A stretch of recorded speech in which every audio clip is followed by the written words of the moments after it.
नमस्कार, आदाब, सलाम। अभी आप देख रहे हैं दरभंगा दर्पण। मैं हूं आपके सामने आपका दोस्त एम राजा। देश भर में आदर्श आचार संहिता लागू हो गया है। चुनाव आयोग ने चुनाव की तिथियों का ऐलान कर दिया है। चुनाव की तिथियों के ऐलान के बाद देश भर में जनता के बीच ऊहापोह की स्थिति बन गई है, क्योंकि 7 चरणों में चुनाव होना है और हम जिस जिला से आते हैं उस जिला का नाम है दरभंगा। दरभंगा में चौथे चरण में चुनाव होना है। 13 मई को यहाँ चुनाव होना है। अब ऐसे में दुनिया भर में रहने वाले भारतीय लोगों की निगाह भारत के लोकसभा चुनाव पर है और दरभंगा के लोग जो दूसरे देश में रहते हैं उनकी निगाहें दरभंगा दर्पण पर है। तो चलिए, राजनीति के जानकार हैं, हम इनसे जानते हैं, क्योंकि जैसे ही चुनाव की तिथियों का ऐलान हुआ है, चुनाव का दौर जो है वो लगभग शुरू हो गया है। तो राजनीति के जानकार हैं, हम इनसे जानते हैं। विनोद मिश्रा जी हमारे सामने हैं। विनोद मिश्रा जी, सबसे पहले तो दरभंगा दर्पण में आपका स्वागत है। बहुत बहुत धन्यवाद। अच्छा, आपसे जानना चाहेंगे, क्योंकि अब तो चुनाव की तिथियों का ऐलान हो गया, चौथे चरण में चुनाव होना है, क्या लग रहा है? मूल रूप से 2 गठबंधन है यहाँ, एक इंडिया गठबंधन और दूसरा एनडीए गठबंधन। क्या लग रहा है? काम के आधार पे जनता का क्या कुछ रुख है? देखिए, ये चुनाव बहुत ही रोमांचक चुनाव होने वाला है। इसमें कहीं 2 राय नहीं है। कुछ लोग कहते हैं कि ये चुनाव एक तरफा है, लेकिन मुझे लगता है कि ये बात वही बोलते हैं जिन्हें राजनीति का गूढ़ रहस्य नहीं मालूम है। राजनीति जो नहीं समझते हैं वही ऐसा बात बोलते हैं। बहुत ही रोमांचक चुनाव होगा, मज़ेदार चुनाव होगा। खेल में तो जीत और हार होती ही रहती है।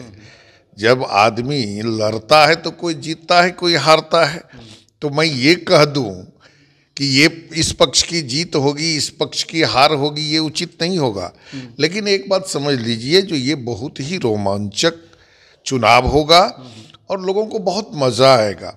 जनता भी बहुत सोच समझकर वोट देगी और कुल मिलाकर हम समझते हैं कि ये लोकसभा चुनाव बहुत ही मज़ेदार चुनाव होगा।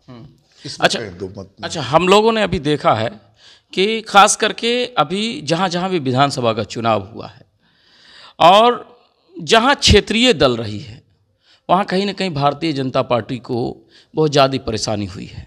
क्या लग रहा है आपको? देख ही रहे हैं, बिहार में तो निश्चित रूप से सारे लोग महसूस कर रहे हैं। आप देखते हैं कि भारतीय जनता पार्टी के द्वारा प्रत्याशियों की 2-2 सूची प्रकाशित कर दी गई, लेकिन बिहार के एक भी प्रत्याशी का नाम तो आपने नहीं देखा है घोषित हुआ है। दूसरी बात है कि हर एक दिन बिहार में एक नई गुत्थी को सुलझाया जाता है। तो बिहार कितना भारी है और बिहार में जो क्षेत्रीय दल है, राष्ट्रीय जनता दल, कितना भारी है, ये तो एहसास हो ही रहा है। इसलिए जैसे बिहार की बात है वैसे अन्य राज्यों की भी बात है। क्षेत्रीय दल जहाँ जहाँ सशक्त है वहाँ वहाँ परेशानी होना तो तय है। बिहार में तो बहुत जबरदस्त चुनाव होने वाला है। मोदी जी के नाम पर एनडीए गठबंधन, भारतीय जनता पार्टी के लोग चुनाव में कूद रहे हैं। उनके मन में एक बात है कि इस बार मोदी मैजिक काम करेगा। उसी तरह से दूसरे तरफ बिहार में महागठबंधन के जो लोग हैं उनको तेजस्वी पर भरोसा है। तेजस्वी जी जिस तरह की राजनीति कर रहे हैं और जो परफॉर्मेंस तेजस्वी जी का जा रहा है, बिहार में तो एक नए राजनीतिक अध्याय की शुरुआत हो गई है। आपने देखा फ्लोर टेस्ट जब हुआ और जब सदन में तेजस्वी जी बोलने लगे तो कितने सुलझे हुए नेता के रूप में उन्होंने अपना वक्तव्य दिया। बिहार ही नहीं पूरे देश में उसकी सराहना हुई। और केवल बोलना ही नहीं, एक होता है, एक आदमी होते हैं जो केवल बोलते हैं और एक होते हैं जो बोलते भी हैं और काम भी करते हैं। तो आपने 17 महीना का जो परफॉर्मेंस रहा है तेजस्वी जी का, उन्होंने जो बेरोजगारी पर चोट करके रोजगार का बहार जो बिहार में लाया, बिहार में जो 17 महीने के अंदर में सरकार ने जो काम की, क्या यहाँ की जनता भूल जाएगी? यहाँ के लोग भूल जाएंगे? तो तेजस्वी जी ने एक नए युग का आरंभ कर दिया है। यहाँ के युवा दीवाना है तेजस्वी जी के ऊपर में। बिहार के लोगों को तेजस्वी जी के ऊपर में भरोसा हो गया है। उनका जो आचरण है, उनका जो वक्तव्य है, उनका जो व्यवहार है, उनका जो सोच है, उनका जो क्रियाकलाप है, उन्होंने महागठबंधन में बिहार में खास करके एक नई जान फूंक दी है। इसलिए बिहार में बहुत जबरदस्त चुनाव होगा, आसान चुनाव नहीं होगा। अच्छा, हाँ, हम लोगों ने देखा, क्योंकि मैं भी था उसमें, डीएमसीएच के मैदान में तेजस्वी यादव का कार्यक्रम होना था। समय था तकरीबन 2 बजे का, लेकिन 2 बजे के बाद फिर 3 बजे हुआ, 4 बजे हुआ, 5 बजे हुआ, 6 बजे हुआ, 7 बजे हुआ, लगभग 8 बजे तेजस्वी यादव आते हैं। और जो आपने कहा है कि तेजस्वी यादव ने एक नए युग का आरंभ कर दिया है, मैं उस पर बात कर रहा हूँ। 8 बजे जब तेजस्वी यादव आते हैं तो उस समय तक जो भीड़ थी वो खत्म होने की नाम नहीं ले रही थी। मतलब कि जो भीड़ चाहिए वो भीड़ बनी हुई थी, खत्म होने का कहीं से कोई नाम ही नहीं था। तो क्या लग रहा है कि लोकसभा के चुनाव में उसका प्रभाव पड़ेगा? पड़ रहा है, पड़ेगा नहीं, पड़ रहा है, स्पष्ट दिखाई दे रहा है। ये चीज बहुत जबरदस्त प्रभाव पड़ेगा। मैंने कहा ना कि तेजस्वी जी एक क्रांति ला दिए, बिहार में एक क्रांति आ गई है। देखिए, जब किसी प्रदेश के लोगों को खास करके कोई युवा चेहरा मिल जाता है, मैं ये नहीं कहूँगा जो नीतीश जी बहुत खराब है, ये क्यों कहूँगा, अच्छा नहीं होगा। तो मैं तो कहूँगा नीतीश जी बहुत कुछ किए हैं, बहुत दिनों तक मुख्यमंत्री रहे हैं, सारी बात है, लेकिन उम्र को कोई छुपा सकता है? उम्र का प्रभाव तो पड़ना ही है सब आदमी पर। तो नीतीश जी काम करते करते करते करते अब तो स्वाभाविक रूप से थक गए हैं। बहुत लंबे समय तक उन्होंने काम किया, उनका भी जलवा रहा बिहार में, लेकिन अब तेजस्वी का युग आ गया है। और जब किसी प्रदेश के लोगों को अच्छा लीडर मिल जाता है तो उस प्रदेश के लोग यही चाहते हैं कि हम अपने लीडर को किसी भी मोर्चे पर कमजोर नहीं होने दें। तो बिहार के लोगों के दिल में तेजस्वी बस गए हैं और बिहार के लोग चाहते हैं कि राष्ट्रीय राजनीति के गगन मंडल में तेजस्वी एक नक्षत्र के रूप में उदीयमान होकर अपने प्रकाश से संपूर्ण देश को प्रकाशित करे।